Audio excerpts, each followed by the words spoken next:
किसान साथियों नमस्कार। और आप कैसे हैं? आप सभी का बहुत बहुत स्वागत करता हूं आज के इस एपिसोड में। मैं हूं आपका दोस्त गौरव अधवासी, एक एग्रीकल्चर एंटरप्रेन्योर और एक एग्रीकल्चर रिसर्चर। आज मैं आप लोग के बीच में एक किसानों की एक समस्या के बारे में बात करने के लिए यह वीडियो बना रहा हूं दोस्तों।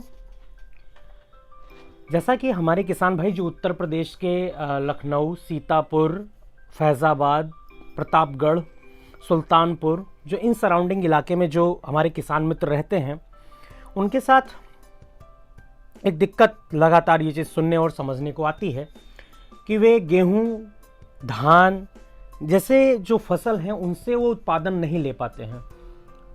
उनका जो उत्पादन है वो कम आता है जो रिकमेंड करती हैं कंपनियां। तो आज हम बात करेंगे इसी टॉपिक पे कि हम ऐसा क्या करें कि हमें रिकॉर्ड उत्पादन मिल सके। तो दोस्तों चलिए शुरू करते हैं। होता है जो ये देखने को मिल रहा है कि कुछ किसान हमारे भाई जो हैं वो कुछ ऐसी बहुत ही साधारण सी गलतियां हैं जिसका उनको बहुत ही बड़े लेवल पे नुकसान होता है। तो आज हम उनको उन्हीं गलतियों के बारे में सचेत करेंगे। ठीक है, पहली गलती ये है जब हम अपनी गेहूं की बिजाई कर देते हैं, बिजाई करने के बाद हमारा पहला जो स्टेप होता है वो होता है सिंचाई का।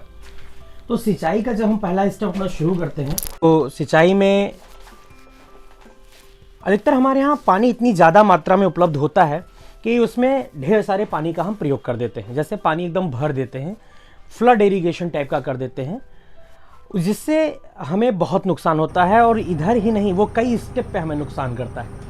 तो उसमें नुकसान क्या होता है कि जब हम अपने खेत में फ्लड इरिगेशन कर देते हैं तो हमारे जो पौधे होते हैं उनके अंदर एक तरह की स्टंटिंग आ जाती है। वो वृद्धि विकास ये करना कम कर देते हैं या रोक देते हैं, उनमें जड़ता आ जाती है। उसके बाद दूसरा हमारा नुकसान क्या होता है? दूसरा नुकसान ये होता है कि हमारा जो नाइट्रोजन होती है उसकी लीचिंग हो जाती है। लीच करके वो ज़मीन के निचली सतहों में वो नाइट्रोजन चली जाती है। तो हमारा दूसरा नुकसान यहाँ पर होता है। और तीसरा नुकसान क्या होता है कि जब हमारी नाइट्रोजन और जो न्यूट्रिशन होते हैं वो ज़मीन के निचले सतहों में चले जाते हैं तो हमारी पत्तियाँ पीली पड़नी शुरू हो जाती हैं। तो हमें क्या नहीं करना है किसान मित्रों? हमें अपने गेहूं में कतई फ्लड इरिगेशन नहीं करना है, भर करके सिंचाई नहीं करनी है। अगर कहीं पानी भर जाता है तो प्रयास करके उसको उतार देना है। प्रॉपर हमारे यहाँ जो ही जिन एरिया से मैं बात कर रहा हूँ, फैज़ाबाद हो गया, आपका सुल्तानपुर हो गया, प्रतापगढ़ हो गया, यहाँ पर खेती की जोत बहुत बड़ी नहीं है, इसलिए हम लोग इसमें ड्रेनेज चैनल नहीं बना पाते हैं जो किसान भाई हमारे हैं। लेकिन ऐसा होना ज़रूरी है। अगर आप नहीं है फिर भी उनको आप जैसे कहते हैं देसी भाषा में कोहा करके उसको अगले कोहे में उतार दें और प्रयास करें कि अंतिम का एक कोहा आप सींचे नहीं, बल्कि वो जो पानी इधर लगा हुआ है उसी से उसको पूरा नम हो जाने दें। यदि आपकी ज़मीन थोड़ा सा हार्ड है या फिर कह सकते हैं भारी ज़मीन है तो सिंचाई का विशेष ध्यान रखना चाहिए। हमें 21 से 25 दिन में अपनी सिंचाई कर देनी चाहिए। तो ये हमारे किसान मित्र पहली जो गलती करते हैं। अब हम बात करते हैं दूसरी गलती की, जिसकी वजह से हमारे किसान मित्रों को मुनाफा नहीं होता है और रिकॉर्ड उत्पादन नहीं ले पाते हैं। अगर हम जैसे हमने बताया कि जो सिंचाई हमें करनी होती है, पानी देना होता है, वो 21 से 25 दिन में देना होता है। तो 21 से 25 दिन में पानी ना देने से क्या होता है कि जब आप जितना लेट आप जो है पानी देते हैं उतना ही लेट खरपतवार का जो विकास होता है। जैसे कि मान के चलिए आपने 25 दिन में पानी दिया तो 25 दिन में जो हमारा खरपतवार गेहूं के साथ साथ जमा हुआ है वो 4 पत्ती से ज़्यादा का हो जाता है।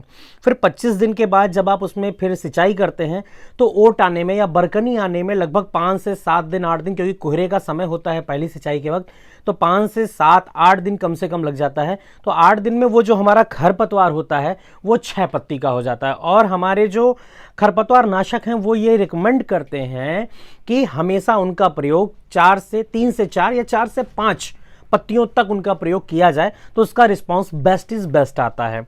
तो हमारा दूसरा नुकसान यहाँ पे होता है कि हमारे खरपतवार नाशी जो होते हैं उनका रिस्पांस कम हो जाता है, जिससे खरपतवार हमारे खेतों में रह जाता है और वो परस्पर न्यूट्रिशन के लिए जो हम तत्व देते हैं उसके लिए प्रतिस्पर्धा करता है। और लोकल लेवल पे हम देखते हैं कि जो भी हमारे कीटनाशक केंद्र हैं वहाँ पर थोड़ा सा डोज बढ़ा करके खरपतवार को मारा जाता है, जिससे हमारा गेहूं पीला पड़ जाता है, और पीला पड़ने के बाद फिर उसमें ग्रीनरी या क्लोरोफिल भरने में लगभग 3 से 4 दिन का समय ले लेता है। तो गेहूं में जो कल्ले लेने का सबसे उचित समय है वो 45 दिन तक 50 दिन तक होता है, 45 दिन से 50 दिन तक वो कल्ले लेता है।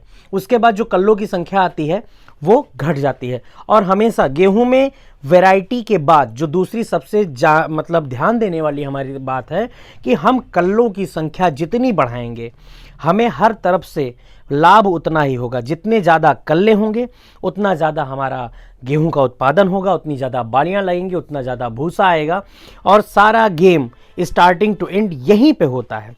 तो दूसरी चीज़ यह करनी हमें बेहद ज़रूरी होती है। और तीसरी चीज़, हम लोग क्या करते हैं, एक बहुत बड़ी किसान भाई हमारे गलती करते हैं, ज़्यादातर देखा जाता है, मैं सबको नहीं कह रहा हूँ लेकिन कुछ परसेंट किसान भाई हमारे हैं जो ये गलती करते ही करते हैं। वो ये करते हैं कि पहले वो यूरिया डाल करके तब सिंचाई करते हैं। तो इसका नुकसान होता है।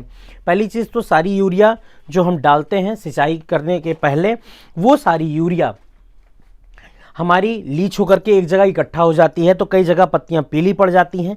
प्रॉपर यूरिया का यूज़ हमारा पौधा नहीं कर पाता है और उस वक्त हम उसको प्रॉपर न्यूट्रिशन नहीं दे पाते हैं।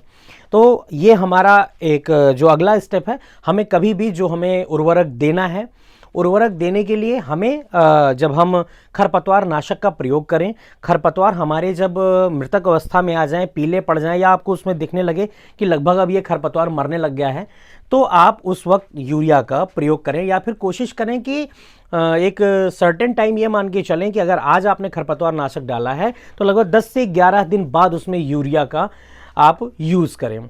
और तीसरी चीज़ जो मैं देख रहा हूँ जिसकी वजह से हमेशा उत्पादन में कमी देखी जाती है कि ज़्यादातर हमारे किसान मित्र जो हैं वो केवल डीएपी का यूज़ करते हैं। तो डीएपी के वक्त वो सल्फ़र या किसी अन्य तत्व का यूज़ नहीं करते हैं। वैसे डीएपी के साथ आप किसान भाइयों आपको बताते चलें कि कभी भी जिंक नहीं देना चाहिए। जो जिंक होती है वो डीएपी के साथ यूज़ नहीं करनी चाहिए, लेकिन आप सल्फ़र यूज़ कर सकते हैं। लेकिन हमारे किसान मित्र क्या करते हैं कि डीएपी ही डालते हैं, सल्फ़र का भी प्रयोग नहीं करते हैं। तो इसलिए हम जब तक तो देते हैं तो वहाँ पे भी कंजूसी कर देते हैं। ऐसी कंजूसी में क्या होता है कि उस वक्त हमारे किसान मित्र ये करते हैं कि वो केवल यूरिया डाल देते हैं, और यूरिया की इतनी ज़्यादा मात्रा डाल देते हैं कि जिससे कि उसमें मतलब ग्रोथ ज़्यादा होती है और टिल्डरिंग कम होती है। इसलिए किसान मित्रों आपको याद रखना है 35 से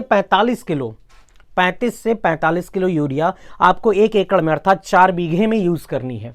मतलब कुल मिला के अगर मोटा मोटा एक रेशियो निकाला जाए तो 10 से 12 किलो यूरिया आपको पर बीघा यूज़ करनी है। जो हमारे इधर फैज़ाबाद आदि के इलाके हैं तो आपको 1 एकड़ में दोस्तों 35 से 45 किलो यूरिया से ज़्यादा का प्रयोग नहीं करना है।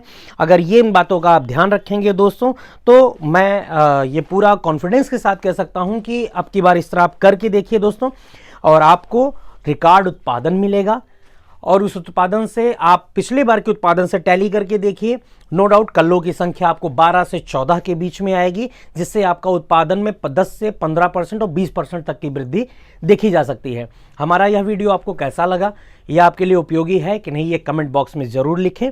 और इसके बाद जो भी आप गेहूं से संबंधित जानकारी आप और चाहते हैं उसको भी आप कमेंट बॉक्स में बिल्कुल लिखें, जिससे मैं आपके लिए इस तरह उपयोगी वीडियो और जानकारी लेके आता रहूँगा।